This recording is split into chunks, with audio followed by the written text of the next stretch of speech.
All right, guys, welcome back to the subscriber game. Quick little update here just to keep everyone on the same page. I've dedicated myself to doing one of these a day. And that way, if any of the players in here want to kind of touch base and see what the overall plan is, this is sort of that central place where we can all go. Also, everybody sort of, I think, feels comfortable. You can reach out to me on YouTube. I do answer my comments. Or you, of course, can reach out to me in-game if you're one of these players. And so in that way, I really hope to have everybody's voices heard and all of that to reflect in our central plan here as we go through the video each day. All right, if you are a viewer or subscriber who is not in this game, I encourage you to go ahead and watch and just kind of see how we work, because we will have a running series of these. Now, it is a 500-player game, so I may need to do an overlap. These games take, a month or two to really get to a point. And if you're winning, it can take even longer. Like I say, a month or two to where I get to the point where, my coalition has taken over 1/4 of the world. And then we run up against the Colossus, that destroys us. But, we'll see. In this game, I don't see anybody emerging as just this ridiculous Colossus. If you look at my another 500 game, there is a real monster of a player, Aberdeenshire, who has more territories by himself than my entire coalition. And we're not a lazy coalition. We're very active. We got a lot of territories under our belt. But anyway, I digress. Really want to keep everybody on the same page here. So just a couple things that have been bouncing around in my head. First of all, it does look like Gascoigne here is regrouping up here. That's almost certainly for a push north. He's potentially thinking about maybe joining this battle, but it's not really necessary. Darwin and I kind of have this. You can see there's not a lot of guys here in Tennant Creek, and Darwin's been friendly enough to bomb in for me in these two regions, and I really hate it that Darwin has had to lose some guys here, unfortunately, because this jerk just ran out with a bunch of guys. You can see, I think 20 guys, maybe even more. I feel like there was even like 24 or something. But anyway, Darwin had to defend, and in defending, in melee combat, he had to lose some guys. So I do feel bad about that. He's been really cool about helping me to take this territory. I was looking at this and I'm like, this kind of looks like a man. Here's his little hands, and he's going, what do you want? Like his little arms out there. I've been playing this game way too long, you can tell. I'm losing my damn mind. All right, so anyway, I will be taking over the man's head here. And then Darwin did mention maybe giving me this one territory here so that I can have a through. I like my highways. I love my damn highways. Everybody knows. And you can see I've got it now moving up to here. And oops, I believe I started one here, but I need not to. I don't need that. So I think I just did that without thinking about it. Let me recoup that 3,000 steel and 5,000 wood for later, because this highway here can go up through here. So as soon as I take this, I will build some more rail here, and then I'll continue that over to here, and then let's see. Yeah, he was talking about giving me this one, but is there a path? Is there a path over to that even? I don't think there's a way to get from one to the other. So we may need to talk about it. I certainly don't want him.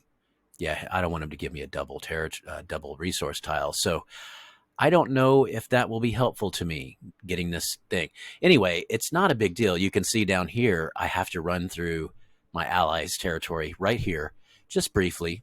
And it's okay. It's a real short amount of time. Again, I'm at 2/3 speed, which I don't love. And there's no railway there, which I also don't love. So it's a significant reduction in speed as I'm cruising along the rails here of my own stuff. And you can see it routed me over to here because you get to use the railways of your allies' stuff. So it does bump you up 2.5 times your normal speed, and then it knocks you down 2/3 of that. So I believe instead of going 90, an infantry will go 70.3 or something like that. But it's still really good. That's more than twice your normal speed. So that railway helps even if it's on Allied territory where you're kind of slowed down. So, I had to bump through here just shortly, and I can do the same thing up here. So I'll talk to Darwin. Um, he was kind enough to say, hey, I'll give you one of these so you can flow through. And then I'm seeing now I don't think I can flow through. So there's really no point in that. So, and that's fine. Really, I can mass everything here. And then I can attack. If I'm attacking eastward, I can attack through, just through his territory. So that's fine. Really, it's enough for him to just to help me out with bombing into these territories. You can see I'm going to be able to just waltz right in and take them over. So that's very, very helpful. Appreciate it, Darwin.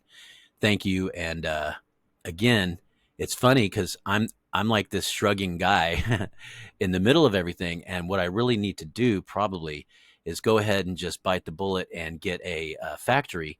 You can see I've already built up to level 2. Just get a factory on the coast here so that I can at least get 1 or 2 cruisers.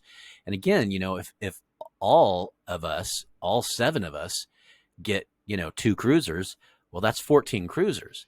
And by the way, we already know that some of these people, particularly Geraldton, he's already got 3 in the water and 3 more almost completely built, and then 3 level 3 factories about to be built, which of course build out those cruisers even faster. So we're gonna have our naval beasts, and Geraldton's one of them, and then we're gonna have a bunch of other people. And then, by the way, Darwin has 1 port that's ready to go. He's building a cannon there now, but he can shift over to cruisers at any time. And once this level 3 starts, he can build a battleship. And boy, oh boy, battleships are tough. They're strong units. They really are just the monstrosity of the sea. So hard to kill. I think I went up against a battleship one time with 4 cruisers, and he just wiped me out, just completely destroyed me. So battleships are the bomb. But anyway, this early in the game, cruisers are great. And by the way, cruisers are fast. They're faster than battleships. So I kind of love cruisers at this phase while we're still taking over these islands and kind of getting to mainland Asia. And then that's when hopefully you have a couple 3 battleships that you can really lob deep inland here as you sort of attack onto this, onto Southeast Asia, Asian Peninsula here. So anyway, not a lot to talk about here. Things are going really, really well. One thing over here is Otago did reach out to me and he said, hey, it looks like our ally to the north is AFK, and it's true. He's gone. Zoom all the way out. You see nothing here. It does look like one of his territories already rebelled over to Otago. I'm a little bit concerned about who this guy, Wellington, to the north is, but he doesn't appear to be super aggressive right now. But what Otago is going to do is similar to what I've done in the past. It's similar to what Esperance did.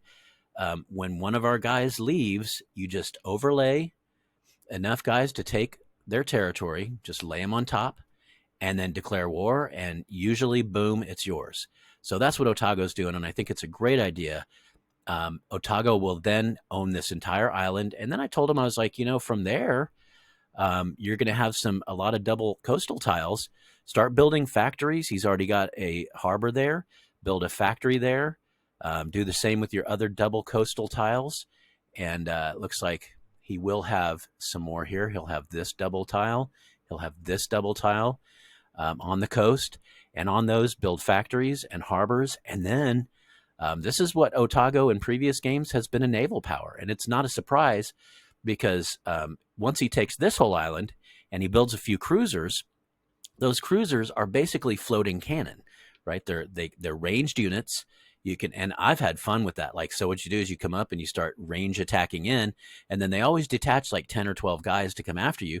So you just sit there and continue to rain down, death upon them as they get on the boat, which takes forever. It takes a long time for them to get on the boat. Then once they get in the water and they start coming out towards you, you just move away. You're so much faster than them. What are infantry in the water? They like 20 or something. We could just check real quick. 25, maybe 21 in the water. And then I think a cruiser is like 64, 62 or something. They're just so much faster. So then you just back up and then just keep on raining. It's called kiting. You back up and continue rain down, and then back up again as much as you need until they're all dead, because they're basically just, flopping around in the water while you destroy them. So, point being that is that once Otago takes over this whole island, and then starts to get a navy going, then he gets to take all of this, and then he becomes a serious power. And he's been real cool about hanging into this game. And again, if heaven forbid, if anything happens to our main seven here, and what typically happens is somebody who's isolated gets destroyed, kind of like what happened to Melbourne down here, or somebody drops out, which has happened three times now. So if we end up having another slot become available, then I really want Otago to be positioned to step in with power and a lot to throw into the mix, so to speak. And until then, as far as I'm concerned, he's a full brother. So he can run with us and conquer with us, and we'll share vision and land, just like we do with all the rest of our brothers. So things are going good. I'm liking what I'm seeing up here. It looks like South Borneo is cautiously and with great skill taking over the rest of this. It looks like, again, he's using some of his seaward assets to help him in that endeavor. That's very wise, and keeping enough stuff to defend against any possible retaliation. So I can just see that our brothers to the north up here are doing well. Once again, wanted to offer props up to South Borneo, who gifted this portion to Geraldton. Geraldton is going to use that. I've talked to him since. He's going to use that as both a naval and an air base. And so he's going to have a couple. He wants to have a couple air bases up here. In my experience, they're feeling a little bit of threat from this East Asian alliance here, but I don't think we need to feel threatened by them at all. In fact, in my experience, we haven't had to use defensive bombers at all in Oz. In fact, what ends up happening is we bring our bombers up and use them offensively as we move on to the mainland Southeast Asia here. So, but whatever the case, it's going to be nothing but good news to have bombers and or Navy this far up. So great stuff going on all around. Really, there's nothing more to talk about here. I did kind of caution. Here's one thing I did send. And it looks like he got it. Good. Okay. He was moving this 9 up with the rest of these. And I was like, well, you're a little bit overexposed down here. You can see this. I don't like to see this because I believe Adelaide is probably, no, he's still hanging in there. He's still human because the computer, the AI would have already sent one guy over here to capture this. He's just a jerk like that. If there's anything open, the AI will send one guy over and capture it. And then you're like, you got to capture it back. It's a pain in the butt. But this is good. It looks like Gascoigne did hear my quick little message. Please turn around the 9, bring him back down. We're not quite done down here. And here's another thing that is of concern is Melbourne. Melbourne's coming back here. I believe this is Melbourne too, here and here as well. Yeah. So, I think our friend is gone. He dropped out of our alliance when he lost his capital, so I assumed he went AFK. So I think this is just the AI coming over and doing stuff. But whatever the case is, it's attacking Apollo Bay, which is nothing but good for us. And but the reason I asked Gascoigne to come down here is not just to tighten up his border here, which is important, of course, but also because we're not done yet. Like, we still have to attack into Adelaide and finish Adelaide up, and then we have to deal with Apollo Bay. And then also there's the question of what to do about Melbourne, because again, right now he's a friendly AI, but I don't know how long that's going to last, right? I mean, and we can always do that bloodless coup thing where we come down and overlay and take it over from the AI. It's just always a good idea, in my opinion, to have as much territory in our hands safely in the brotherhood of our coalition. And in that way, there's no wild card. There's no AI that just attacks out of the blue.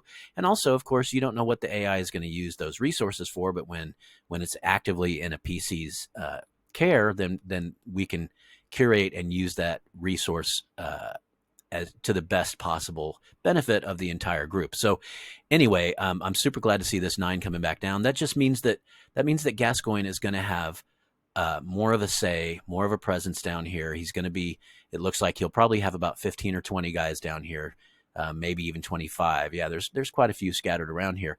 And these guys are once the morale's back good, which it is, then they can start to kind of stack down here as well. And then I'm coming down myself. I had stacked here and here. I came down into here using my little 5 at a time strategy, and it seems to be working really well. I've got 10 guys here who are going to go down and take the capital of Adelaide here, unless Esperance does. He seems to be just sitting there, which is fine, and in fact, a good idea because the morale is 25% there.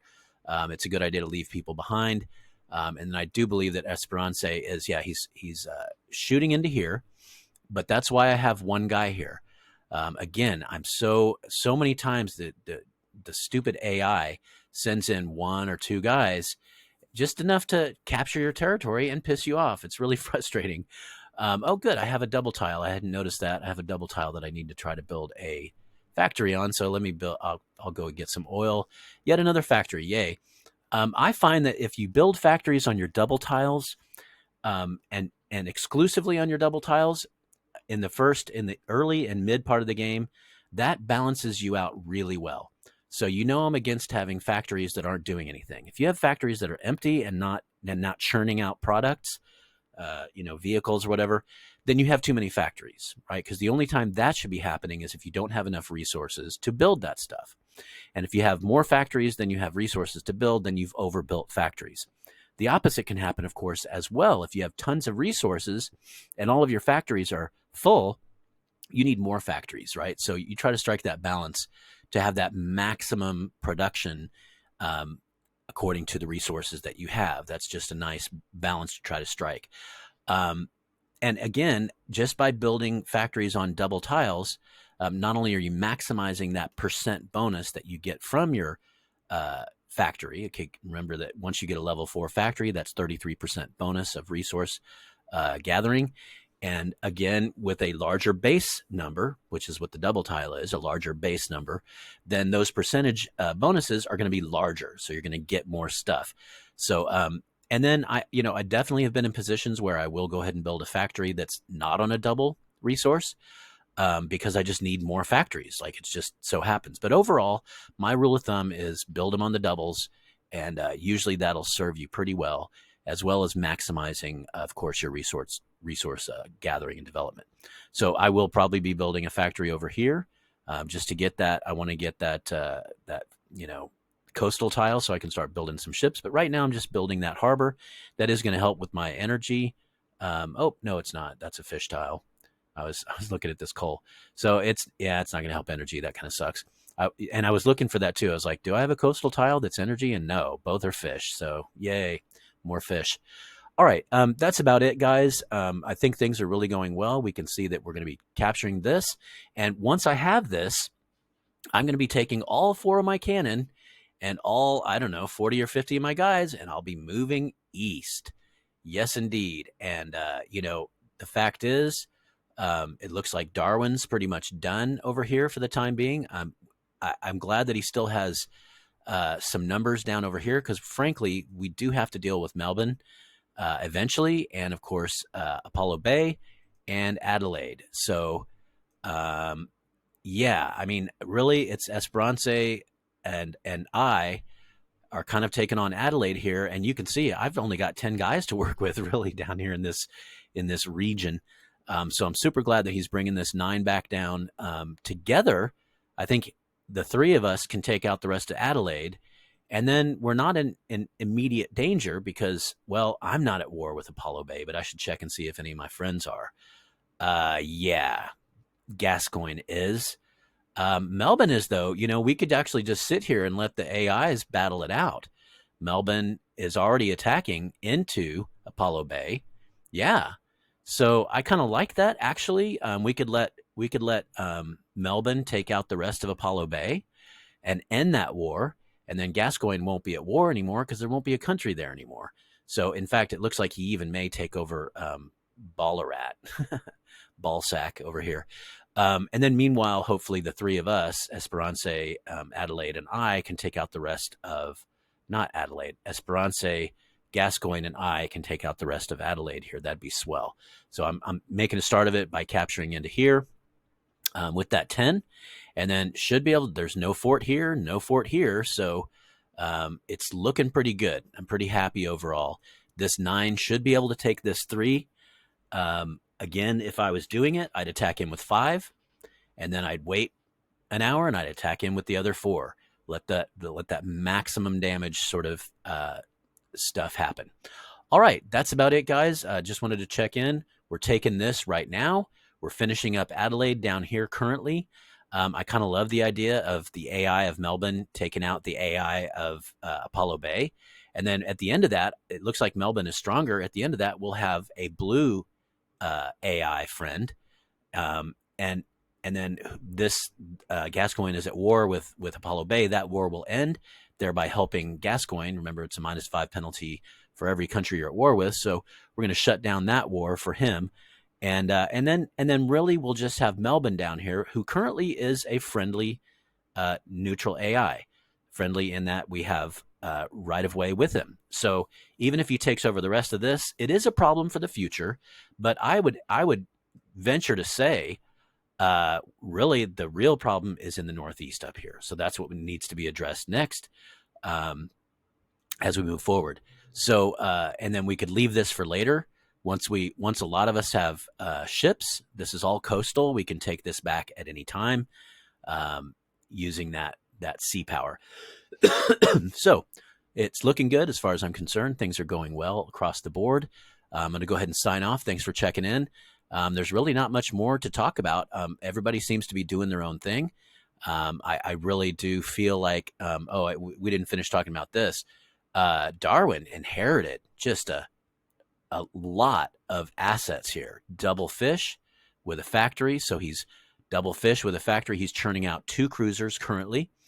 He has the capability of churning out another cruiser up here whenever he wants, maybe when that cannon is done. I'm not sure what his objectives are, though, because we do have a land war. It looks like it's looming up here in the Northeast. So we'll see what that brings. He may want to build more cannon. That's entirely up to him. So things are going great. You know, I'll be arriving here in this region with 4 cannon and probably 40 guys ish.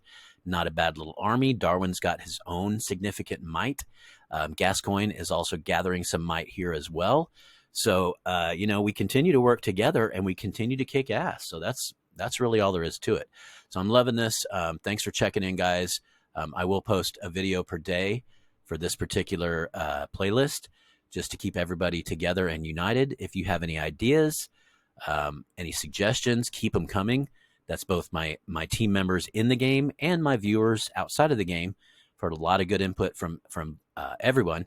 So keep it coming. And then this is where we'll talk about it. We'll hash it out on the video. And then that will then, proceed to stimulate further discussion down the chain. So, all right, guys, thanks for checking in. See y'all next time. Adios, amigos.